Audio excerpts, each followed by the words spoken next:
నమస్తే జీవనరేఖ కార్యక్రమానికి స్వాగతం. నేను శీల. ఇటీవల మనకు చాలా ఎక్కువగా కనబడుతున్న సమస్య సంతానలేమి. ఇది ఒకే సమస్యలా కనబడుతున్నా అందరికీ ఒకే కారణం ఉండకపోవచ్చు. ఎక్కువ మంది మహిళల్లో సంతానలేమికి కారణమవుతున్న థైరాయిడ్, అధిక బరువు, పీసీఓడి, ఫెలోపియన్ ట్యూబ్స్లో లోపాలు తదితర అంశాలపై మీ సందేహాలకు 49 సంతాన సాఫల్యత కేంద్రం నుంచి డాక్టర్ రాధిక గారు మనతో పాటు ప్రస్తుతం స్టూడియోలో ఉన్నారు. మీకేమైనా సందేహాలు ఉన్నాయి, నివృత్తి చేసుకోవాలి, డాక్టర్ గారితో మాట్లాడాలి అనుకున్నట్లయితే వెంటనే స్క్రీన్ పైన స్క్రోల్ అవుతున్న నంబర్స్కు ఫోన్ చేసి మీ ప్రశ్నలు అడగవచ్చు. రాధిక గారు నమస్తే. నమస్తే. చాలా ఎక్కువ మంది ఫేస్ చేస్తున్నారు ఈ సంతానలేమికి సంబంధించి చాలా రకాల ప్రాబ్లమ్స్. మనం చాలా రోజుల నుంచి మాట్లాడుకుంటూ ఉన్నాం, అసలు ఎప్పటి నుంచి స్టార్ట్ అవుతుంది సంతానలేమి అవన్నీ కూడా. సో ముఖ్యంగా ఇప్పుడు ఎటువంటి స్టేజ్ వచ్చేసిందంటే ఐయుఐ, ఐవిఎఫ్ లేకపోతే సరోగసి ఆ స్టేజ్కి వచ్చేసింది. అంటే న్యాచురల్గా కన్సీవ్ అవ్వడానికి లేకుండా పోయింది. ఈ ఐయుఐ అనేది ఎటువంటి ప్రాసెస్, దీన్ని ఏ విధంగా వర్ణిస్తూ ఉంటారు, ఎటువంటి కండిషన్స్లో ఐయుఐ అనేది చేస్తూ ఉంటారు పేషెంట్స్కి? ఐయుఐ అంటే గర్భాశయం లోపల స్పర్మ్స్ని డైరెక్ట్గా ఒక చిన్న నాళం ద్వారా పంపించడంని ఐయుఐ అని అంటాము. సో ఈ ఐయుఐ అనేది ఎక్కువ కాస్ట్లీ కాదు, ఐవిఎఫ్ లాగా చాలా ఈజీగా మనము అవుట్ పేషెంట్ ప్రొసీజర్ అన్నమాట, ఈజీగా చేయగలము. ఐయుఐలో చాలా పేషెంట్స్కి ప్రెగ్నెన్సీ వస్తుందన్నమాట.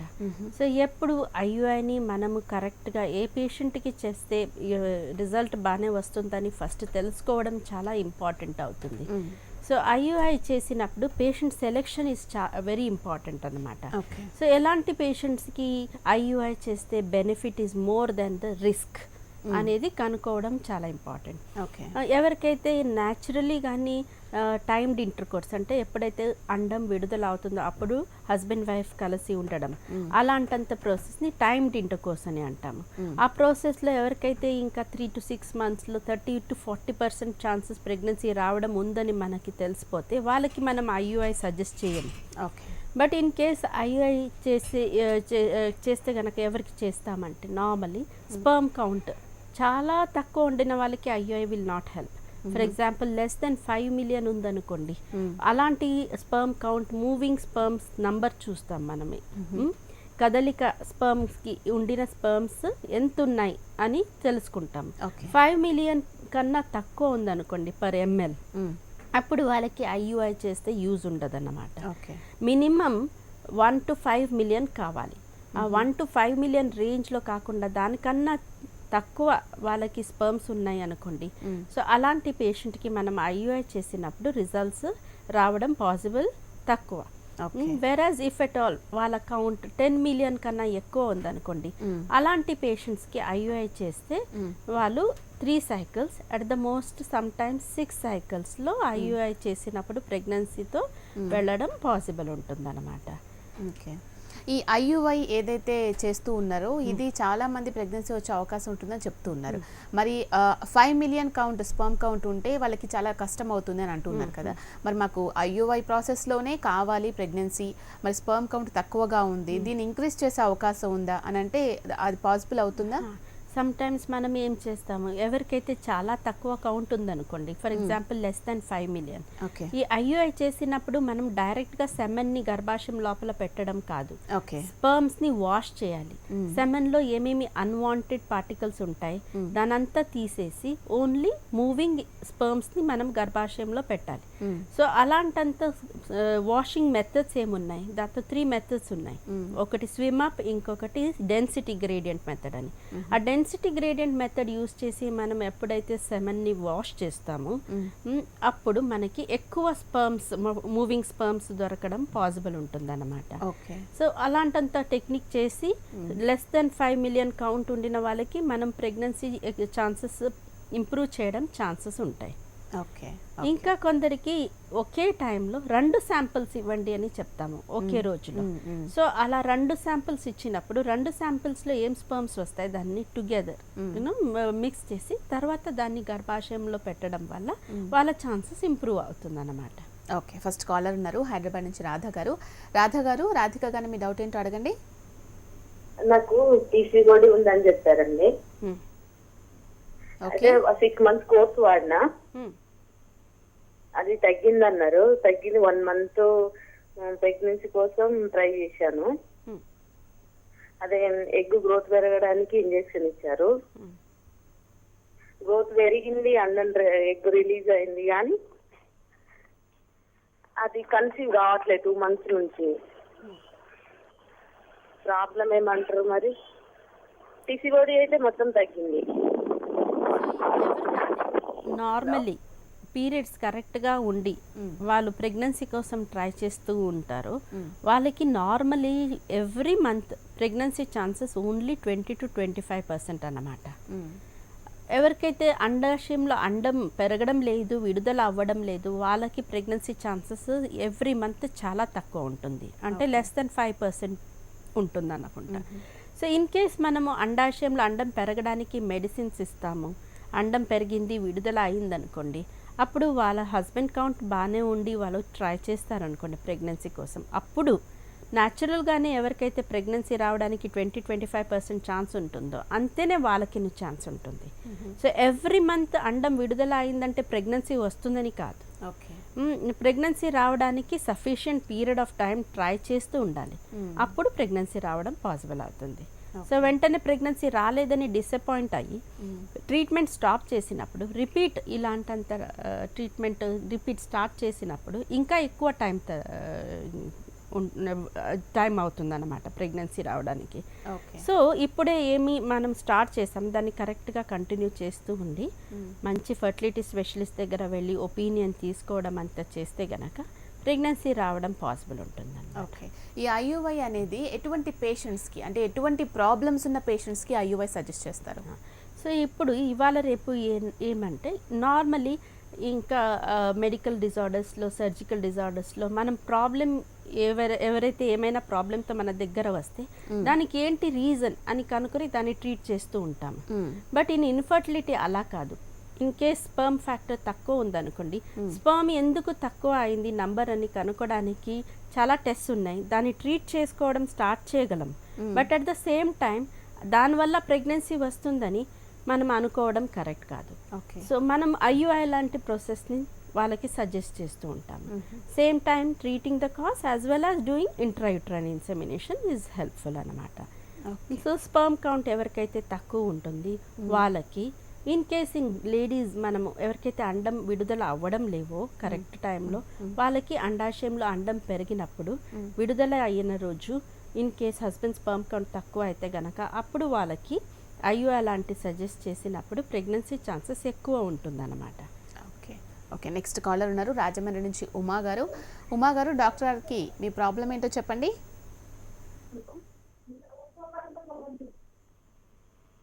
ఉమా గారు, మీ ప్రాబ్లం ఏంటో చెప్పండి అమ్మా. హలో, నమస్తే. నమస్తే, చెప్పండి అమ్మా. యాక్చువల్లీ నాకు ఎప్పుడు రెగ్యులర్గా పీరియడ్స్ వస్తాయండి. నాకు అంటే పీరియడ్ ఈరోజు బిఫోర్ వస్తుంది అన్నమాట. సో అలాగే ఈ మంత్ నాకు రాలేదు. ఓకే. నెల్లూరు నుంచి నవనీత ఉన్నారు, మాట్లాడదాం. నవనీత గారు, మీ ప్రాబ్లం ఏంటో చెప్పండి డాక్టర్ గారికి.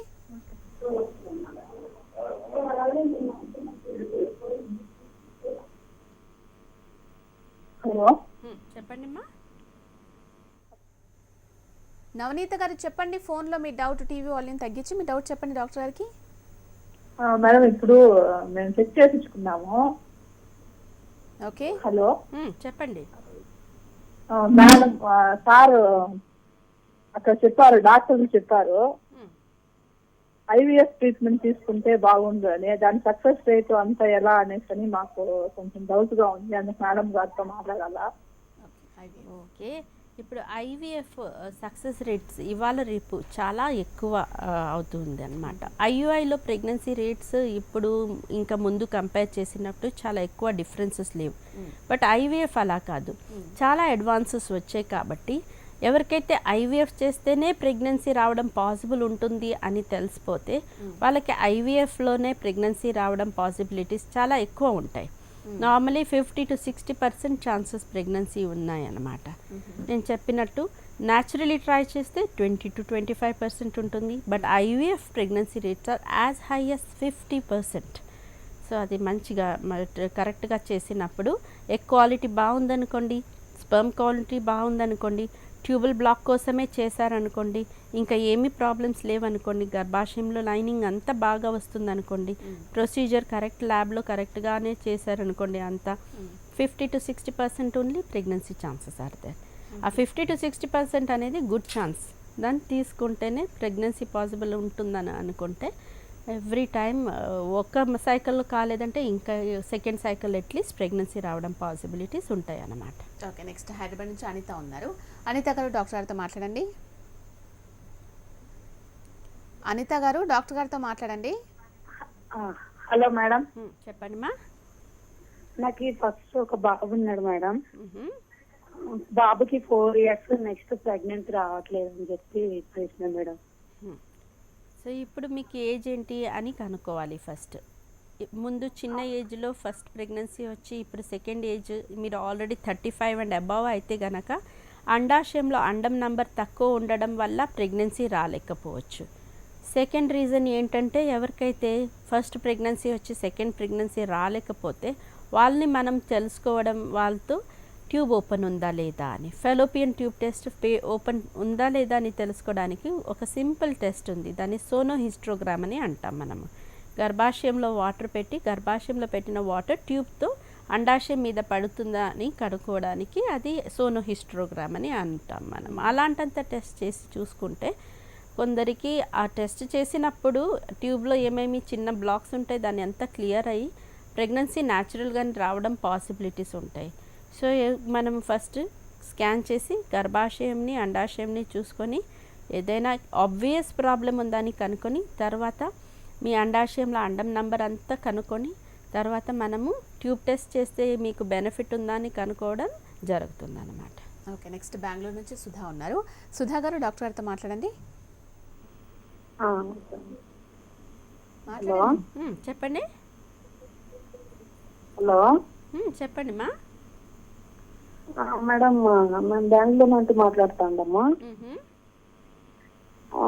మా హస్బెండ్ కి 5 million ఉంది count.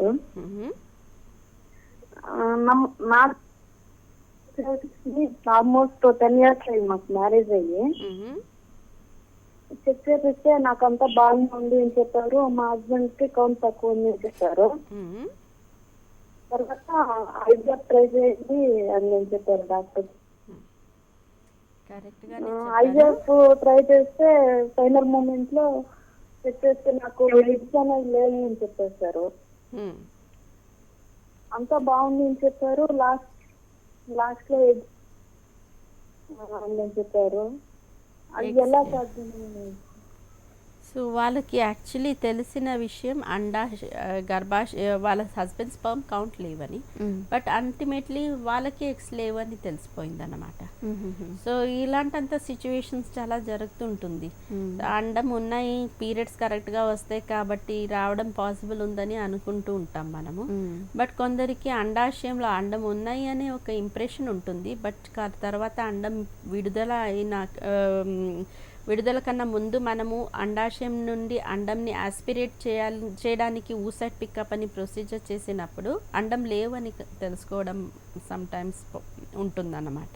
Okay, so that is one of the situations. అలాంటంత సిచ్యువేషన్ వస్తే కనుక వాళ్ళు నార్మలీ ఏంటంటే ప్రొసీజర్లో ఎప్పుడు అండం విడుదల కన్నా ముందు ఒకటి ట్రిగ్గర్ ఇంజెక్షన్ ఇస్తాం మనం, హెచ్సిజీ ట్రిగ్గర్ అని.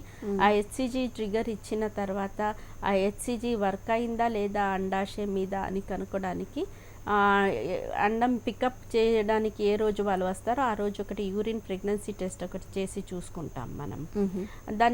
దాంతో వీక్లీ పాజిటివ్ వస్తే మోస్ట్లీ ఆ హెచ్సిజీ వర్క్ అయిందని అనుకుంటాం. అప్పుడు ఇన్ కేస్ అండం లోపల నుండి రాలేకపోతే వాళ్ళ అండాశయంలో అండం లేవు అని అనుకోవడం జరుగుతుంది. అప్పుడు వాళ్ళు డోనర్ ఎక్కి వెళ్ళాల్సి వస్తుంది అనమాట. ఓకే, నెక్స్ట్ హైదరాబాద్ నుంచి రాధిక ఉన్నారు. రాధిక గారు డాక్టర్ గారితో మాట్లాడండి. రాధిక గారు డాక్టర్ గారితో మాట్లాడండి. ఓకే మేడం, ఈ ఐయుఐ అనేది చేసిన తర్వాత అంటే సక్సెస్ రేట్ చాలా బాగుంటుందని చెప్తూ ఉన్నారు కదా, పుట్టిన బేబీస్కి ఏమైనా ప్రాబ్లమ్స్ వచ్చే అవకాశం ఉంటుందా ఐయుఐ ద్వారా? లేకపోతే ఎంతమంది పిల్లలు పుడతారో వాళ్ళందరూ కూడా సేఫ్గానే ఉంటారా? యాక్చువల్లీ ఐయుఐ తర్వాత వచ్చిన ప్రెగ్నెన్సీలో మనము నార్మలీ న్యాచురల్గానే వచ్చిన స్పాంటేనియస్ ప్రెగ్నెన్సీ కన్నా ఎక్కువ ప్రాబ్లమ్స్ చూస్తామన్నమాట. ఫర్ ఎగ్జాంపుల్ బేబీస్ వెయిట్ తక్కువ ఉండొచ్చు, ప్రీమెచ్యూర్ డెలివరీ ఉండొచ్చు, ట్విన్స్ పాసిబిలిటీస్ ఉంటాయి. ట్విన్స్ ప్రాబ్లమ్స్ పాసిబిలిటీ ఉన్నాయి కాబట్టి ట్విన్స్ వల్ల ఏమేం ప్రాబ్లమ్స్ వస్తాయి అలాంటంతా. సో అది కాకుండా ఇంకా మేజర్ డిఫెక్ట్స్ కానీ బేబీ పుట్టిన తర్వాత బేబీకి ప్రాబ్లమ్స్ కానీ అలాంటంతా ఉండవు అనమాట. సో ప్రెగ్నెన్సీ టైంలో చాలా కేర్ఫుల్గా మేనేజ్ చేసుకోవాలి. ఓకే, మరి ఏ పర్టికులర్ ఏజ్ వరకు లిమిట్ ఏమైనా ఉంటుందా ఐయుఐకి, లేకపోతే ఎంత ఏజ్ వరకైనా ట్రై చేయొచ్చు అంటారా? యాక్చువల్లీ ఏజ్ వైజ్ చూస్తే కనుక less than 35 years of age అయితే కనుక ఐయుఐ మనము మ్యాక్సిమం 6 times చేసుకోగలం. ఇన్ కేస్ 6 timesలో ఐయుఐ చేసినప్పుడు ప్రెగ్నెన్సీ రాలేకపోతే తర్వాత ఐవీఎఫ్ చేసుకోవాలి. Between 35 to 40 years of age normally 3 to 5 times, 3 to 6 times మనము maximum 6 times but minimum 3 times చేసుకోగలం. In case above 40 years of age అయితే గనక వాళ్ళకి ఐయుఐ చేస్తే ఎక్కువ యూజ్ ఉండదు, వాళ్ళని ఐవీఎఫ్కి వెళ్ళడానికి సజెస్ట్ చేయడం జరుగుతుంది అనమాట. ఓకే, నెక్స్ట్ బళ్ళారి నుంచి చంద్రకళ ఉన్నారు. చంద్రకళ గారు, డాక్టర్ గారితో మాట్లాడండి. హలో మాట్లాడండి చంద్రకళ. హలో ఎస్ చెప్పండి మా. నమస్తే డాక్టర్. నమస్తే చెప్పండి. డాక్టర్ నాకు 8 సంవత్సరాలు అయిపోయింది లాస్ట్ డెలివరీ అయ్యి. హలో చెప్పండి. నాకు 3 పిల్లలండి. నాకు లాస్ట్ డెలివరీ 8 years దాకా అయింది. నాకు ఒక last week 5 days white discharging అయ్యి డాక్టర్ దగ్గరికి పోతే అక్కడ పుండు అయ్యిందమ్మా, అక్కడ బర్నింగ్ చేసి బయాప్సీ చేయాలని అన్నారు. చేయించుకున్నాను మేడం. చేయించుకుంటే అదేం క్యాన్సర్ సంబంధించింది కాదు పుండు అన్నారు. చాలా మట్టి ఎందుకు అట్లా అయ్యింది, అట్లా రాకూడదు కదా అని చెప్తున్నారు మేడం. దీనికి ఎలా ట్రీట్మెంట్ తీసుకోవాలి, ఎలా మేము ముందుకు వెళ్ళాలి? దీన్ని సర్వైకల్ ఇరోషన్ అంటారు. నార్మల్లీ ఎవరికైతే డెలివరీ అయిందో, ఎవరైతే normally reproductive age group 20 to 45 age గ్రూప్లో గర్భాశయం ద్వారంలో పుండు చూస్తాం మనము. పుండు అయితే కనుక దానికి ఇన్ఫెక్షన్ అయ్యి అక్కడ నుండి వైట్ డిశ్చార్జ్ ఉండడం, ఆ ఇన్ఫెక్షన్ గర్భాశయంలో వెళ్ళి కొందరికి బ్యాక్ ఏక్ అలాంటంత ప్రాబ్లమ్స్ వస్తూ ఉంటుందన్నమాట. సో దాన్ని అవాయిడ్ చేయడానికి సింపుల్గా అలాంటంత పుండు ఉండిన వాళ్ళకి మనం బయాప్సీ చేసి ఏమీ లేదా ప్యాప్స్మియర్ అంతా చేసి ఏం క్యాన్సర్ లాంటి ఏం ప్రాబ్లం లేవు అని కనుక్కొని తర్వాత మనము క్రయోథెరపీ లేదా బర్నింగ్ వాళ్ళు చెప్పారు కదా అలాంటంత ఎలక్ట్రోకాటరీ అంటారు దాన్ని, అంత ప్రొసీజర్ చేసి ఆ ఇరోజన్ని ఆ పుండుని మనం ట్రీట్మెంట్ చేస్తాం. సో అట్లీస్ట్ 2 to 3 months అవుతుంది ఒకసారి ట్రీట్మెంట్ చేసినప్పుడు కంప్లీట్ హీల్ అవ్వడానికి. సో కొందరికి ఫస్ట్ సిట్టింగ్లోనే కంప్లీట్ హీలింగ్ ఉండవు కాబట్టి రిపీట్ మనం 2 months తర్వాత రిపీట్ ఒకసారి లోపల ఎగ్జామినేషన్ చేసి పుండు కరెక్ట్గా హీల్ అయిందా అని కనుక్కొని రిపీట్ ట్రీట్మెంట్ ఇవ్వాల్సి వస్తుందా అని కనుక్కోవాలి. దీనివల్ల ఇంకా వాళ్ళకి ట్రీట్మెంట్ కరెక్ట్గా చేసినప్పుడు కంప్లీట్ క్యూర్ ఉంటుంది, వాళ్ళకి ఏమీ లాంగ్ టర్మ్ ఎఫెక్ట్స్ ఏమి ఉండవు అన్నమాట. ఓకే, నెక్స్ట్ హైదరాబాద్ నుంచి విమల ఉన్నారు. విమల గారు, డాక్టర్ గారితో మాట్లాడండి. నమస్తే మేడం. నమస్తే మేడం, నాకు మ్యారేజ్ 2 years అవుతుంది మేడం. పీరియడ్ పీసీఓడి ప్రాబ్లం అని చెప్పారు మేడం. అయితే 2 years నుంచి మెడిసిన్ వాడుతున్నా, అంటే 1 year నుంచి మెడిసిన్ వాడుతున్నా మేడం. సో అది కంట్రోల్ కావలేదు. 5 months మేడం అది పీరియడ్ రాక, అదే కొంచెం అడగడానికి ఉంది. పిల్లల కోసం ట్రై చేస్తున్నారంటే నార్మల్లీ ఇలాంటంత పీరియడ్ రెగ్యులర్ అవ్వడానికి మెడిసిన్ కొంత టైం దాకా ఇస్తాము. హార్మోన్ వాల్యూస్ అంతా నార్మల్ అయిన తర్వాత అండం పెరగడానికి ఓవ్యులేషన్ ఇండక్షన్ అలాంటంత టాబ్లెట్స్ పీరియడ్ 2nd day నుండి స్టార్ట్ చేసి అండం ఎప్పుడు విడుదల అవుతుందని కనుక్కొని అప్పుడు మీరు ప్రెగ్నెన్సీ కోసం ట్రై చేస్తే కనుక ప్రెగ్నెన్సీ రావడం పాసిబుల్ ఉంటుంది. ఇలాంటంత 4 months దాకా పీరియడ్స్ రాలేకపోతే ఫస్ట్ మీరు ఒక ప్రెగ్నెన్సీ టెస్ట్ చేసి చూసుకోవాలి. అది దాంతో నెగిటివ్ అయితే కనుక పీరియడ్ రావడానికి మెడిసిన్ తీసుకోవడం, తర్వాత 2nd day నుండి నేను చెప్పినట్టు ట్రీట్మెంట్ స్టార్ట్ చేసుకోవాలి మీరు. ఓకే, ఈ ఎజోస్పర్మియా అని అంటే ఏంటి మేడం? ఎజోస్పర్మియా అంటే స్పర్మ్ కౌంట్ సెమెన్ అనాలిసిస్ చేసినప్పుడు స్పర్మ్స్ లేవు అని రిపోర్ట్స్ వస్తాయి కొన్నిసార్లు. ఓకే, దాన్ని ఎజోస్పర్మియా అని అంటాం మనం. సో ఒక మ్యాన్లో యాక్చువల్లీ ఒక్కటేసార్లు సెమెన్ టెస్టింగ్ చేసి స్పర్మ్స్ తక్కువ ఉన్నాయి, స్పర్మ్స్ లేవు అని చెప్పడం కరెక్ట్ ఉండదు. ఓకే. చాలా వేరియేషన్స్ ఉంటాయి. సో దానివల్ల at least minimum 2 samples at interval of time కరెక్ట్గా చేసి చూసుకొని ఏజోస్పర్మియా అనేది అలాగేనా అని కనుక్కోవడం వెరీ ఇంపార్టెంట్ అనమాట. ఓకే. నెక్స్ట్ హైదరాబాద్ నుంచి అమృత ఉన్నారు. అమృత గారు డాక్టర్ గారితో మాట్లాడండి. అమృత గారు డాక్టర్ గారితో మాట్లాడండి.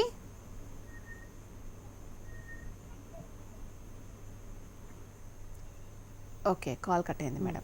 ఈ ఐయుఐ అనేది 6 times చేసుకుంటే సరిపోతుంది అంటే అన్నిసార్లు ట్రై చేయాలని చెప్తూ ఉన్నారు కదా, అంటే మరి ఫస్ట్ టైం చేసినప్పుడు ఒకవేళ సక్సెస్ కాలేదనుకోండి, ఎటువంటి ప్రాబ్లమ్స్ జనరల్గా అబ్జర్వ్ చేస్తూ ఉంటారు, ఎందుకు సక్సెస్ అవ్వలేదు అన్న దాని గురించి? సో మనం ఎందుకు సక్సెస్ యూజువలీ రావని కనుక్కోవడానికి ఇంపార్టెంట్ ఏంటంటే కనుక్కుంటే యూజువలీ ఐయుఐ చేసినప్పుడు ఏమి ఇంపార్టెంట్ అంటే అండం పెరుగుతూ ఉందా అని కనుక్కోవడానికి ఏం స్కాన్ చేస్తామో మనము దానికి ఫాలిక్యులర్ స్టడీ అని అంటాము. అది చాలా ఇంపార్టెంట్ అనమాట.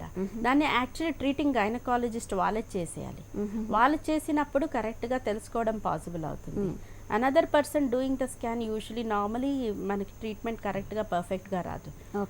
అదొకటి. ఫాలికల్ కరెక్ట్గా గ్రోత్ ఉందా లేదా అని కనుక్కోవడానికి, ఇంకా సేమ్ టైం గర్భాశయంలో లైనింగ్ కరెక్ట్గా ఎలా కావాలో అలా వస్తూ ఉందా, పొర ఫార్మేషన్ అవుతూ ఉందా కరెక్ట్గా అని చూసుకోవడం, రెండు చూస్తూ ఉంటాం మనము. సో ఫస్ట్ టైం ప్రెగ్నెన్సీ కోసం ట్రీట్మెంట్ ఇచ్చినప్పుడు దీన్ని కరెక్ట్గా పర్ఫెక్ట్గా రావడం పాసిబుల్ ఉండదు కొందరికి. సో అప్పుడు ఐయుఐ ఫెయిల్ అవుతుంది. బట్ సెకండ్ టైం దీనికి ఏంటి రీజన్, ఎలా మనం కరెక్ట్ చేసుకోగలము అని మనం ప్లాన్ చేసుకొని దానంతా ఫాలో చేసినప్పుడు సెకండ్ టైం ఐయుఐ చేసినప్పుడు ప్రెగ్నెన్సీ ఛాన్సెస్ పెరుగుతుందన్నమాట. ఓకే. అలా చూస్తే కనుక usually maximum number of couples they conceive within 3 cycles of IUI. Okay. Okay. ఈ ఐయుఐ ప్రాసెస్ అనేది మరి ప్రతి బాడీకి సెట్ అవుతుందంటారా, ప్రతి ఫీమేల్కి సెట్ అవుతుందా? యూజువలీ నార్మలీ ఐయుఐ చేసినప్పుడు ఇమీడియట్ కాంప్లికేషన్స్ ఏమి ఉండవు అనమాట, అందరికీ సెట్ అవుతుంది. బట్ కొందరికి చాలా అండాలు వస్తాయి అనుకోండి, వాళ్ళకి మనము ఐయుఐ చేసినప్పుడు ప్రెగ్నెన్సీ వచ్చినప్పుడు ఓవేరియన్ హైపర్ స్టిమ్యులేషన్ అలాంటంత ప్రాబ్లమ్స్ ఉండొచ్చు. బికాజ్ ఐయుఐ చేయడానికి అండాలు పెరిగినప్పుడు మనం ఇంజెక్షన్ ఇస్తాం, హెచ్సిజి ఇంజెక్షన్. ఆ ఇంజెక్షన్ వల్ల బాడీలో రియాక్షన్ స్టార్ట్ అవుతుంది ఎవరికైతే ఎక్కువ అండాలు ఉంటాయో వాళ్ళకి. సో దీనివల్ల మనం ఏం చేస్తాము, మెడిసిన్స్ అంత ఇస్తూ ఉంటాము, స్కాన్ చేసి చూస్తూ ఉంటాము. స్కాన్లో మనకు చాలా అండాలు వస్తూ ఉన్నాయి, ఆ విడుదల చాలా అండాలు విడుదల అయ్యాక వాళ్ళకి ప్రాబ్లమ్స్ రావచ్చు అని ఒక ఐడియా వచ్చింది అనుకోండి, అప్పుడు మనం ఐయుఐ అనేది చేయడం క్యాన్సిల్ చేస్తాం. అలాంటంత హెచ్సిజి ఇంజెక్షన్ను ఇవ్వడం లేదు. సో దీన్ని చేసుకోవడం వల్ల ఒక్క సైకిల్ని మనము మిస్ చేయొచ్చు, బట్ లాంగ్ టర్మ్ కాంప్లికేషన్స్ రాకుండా చూసుకోగలం. ఓకే. నెక్స్ట్ విజయవాడ నుంచి శిరీష ఉన్నారు. శిరీష గారు డాక్టర్ గారికి మీ డౌట్ చెప్పండి. హలో, నమస్తే మేడం. నమస్తే మేడం, నాకు 3 years అయింది మ్యారేజ్ అయ్యి. హలో, చెప్పండి. నాకు 3 years అయింది మేడం మ్యారేజ్ అయ్యి. 6 months ముందు అబార్షన్ అయింది. ఇప్పుడు మళ్ళీ ఏమి పీరియడ్స్ మాత్రం రెగ్యులర్ గా వస్తున్నాయి, కానీ అదే మళ్ళీ ప్రెగ్నెన్సీ రావట్లేదు. ఓకే. రెగ్యులర్గా పీరియడ్స్ వస్తుంది, ఒక్కసారి ఆల్రెడీ అబార్షన్ అయిందంటే ఇంకొకసారి ప్రెగ్నెన్సీ రావడానికి ఇంకా ఒక 6 months మీరు వెయిట్ చేసి చూసుకోవడం బెటర్. ఇన్ కేస్ ఇంకా 6 months వెయిట్ చేసినప్పుడు ప్రెగ్నెన్సీ రాలేకపోతే అప్పుడు ఒక స్కాన్ చేసి గర్భాశయంలో ప్రాబ్లం ఉన్నాయా, ట్యూబ్లో బ్లాక్ ఉన్నాయా అని కనుక్కోవడానికి ట్యూబ్ టెస్ట్ అనేది ఉంది, అలాంటంత టెస్ట్ చేసి చూసుకోవడం will be better thing to do అనమాట. ఓకే. ఈ ఐయుఐ ప్రాసెస్ ద్వారా ట్విన్స్ని ట్రిప్లెట్స్ని ప్లాన్ చేసుకోవచ్చా ముందుగానే? ఐయుఐ చేసినప్పుడు మనము ట్విన్స్ కావాలని అనుకోవడం లేదు. నార్మలీ యూజువలీ సింగిల్ ప్రెగ్నెన్సీ అయితేనే బెటర్. సింగిల్ ప్రెగ్నెన్సీ అయితే తక్కువ కాంప్లికేషన్స్ ఉంటాయి, and no complications like preterm delivery, prematurity, low birth weight, బేబీని ఎన్ఐసియూ తీసుకువెళ్ళడం, అలాంటంత కాంప్లికేషన్స్ అంతా చాలా తక్కువ ఉంటాయి. మదర్కి బీపీ ఇష్యూస్ అలాంటంత రావడం చాలా తక్కువ ఉంటాయి ఇన్ సింగిల్టన్ ప్రెగ్నెన్సీ.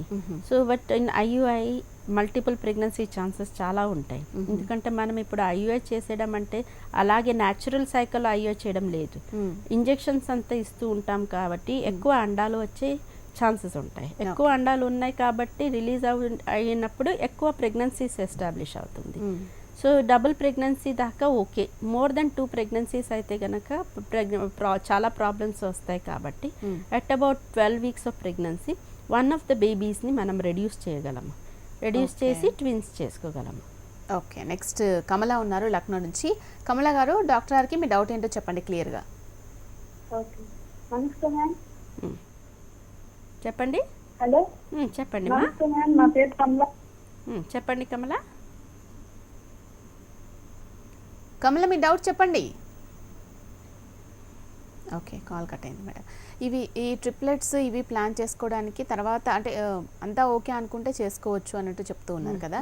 మరి ఇది కూడా పర్టికులర్ ఏజ్ అంటూ ఉంటుందా, లేకపోతే ఎవరికైనా కూడా అంటే జనరల్గా ఐయుఐ చేసి 2 పిల్లల్ని అలాగే ట్రిప్లెట్స్ని కూడా చాలామంది ఇట్లా అయ్యేలాగా చేస్తున్నారు అని చెప్తూ ఉన్నారు కదా.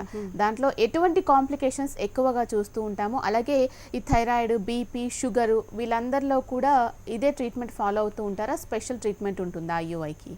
నార్మలీ ఏంటంటే ఐయుఐలో ఇలాంటంత ఎక్కువ అండాలు వచ్చేసి ట్విన్స్, ట్రిప్లెట్స్ అయ్యే ఛాన్సెస్ ఉన్నాయనుకోండి, అప్పుడు మనం ఐయుఐ చేయడమే లేదు, క్యాన్సిల్ చేస్తాం. యూజువలీ సింగిల్ ప్రెగ్నెన్సీ రావడమే బెటర్ ఉంటుంది అన్నమాట. సో ట్విన్స్ ప్రెగ్నెన్సీ కాంప్లికేషన్స్ ఎక్కువ ఉంటాయి కాబట్టి సింగిల్ ప్రెగ్నెన్సీ హెల్దీ ప్రెగ్నెన్సీ ఉంటుంది కాబట్టి మనం సింగిల్ రావడానికి నెక్స్ట్ మంత్లో ఏమి ఇంజెక్షన్స్, ఏం మెడిసిన్స్ ఇచ్చామో దాన్ని డోసేజ్ అంతా తగ్గించి సింగిల్ ఎగ్ రావడానికి ఎలా కావాలో అలా చేసుకుంటాం అన్నమాట. Okay, thank you so much madam. నిజంగా ఐయుఐకి సంబంధించి చాలామందికి అవేర్నెస్ లేదు, అంటే ఎవరైనా చేసుకోవచ్చు అని అనుకుంటూ ఉంటారు. మరి దాంట్లో ఉన్న కాంప్లికేషన్స్ ఏంటి, ఏ విధంగా ఐయుఐ చేసుకోవాలి, ఆ ప్రాసెస్ అంతా తెలియజేశారు. Thank you so much. Welcome అండి. ఇది ఇవాల్టి జీవనరేఖ. చూస్తూనే ఉండండి హెచ్ఎం టీవీ.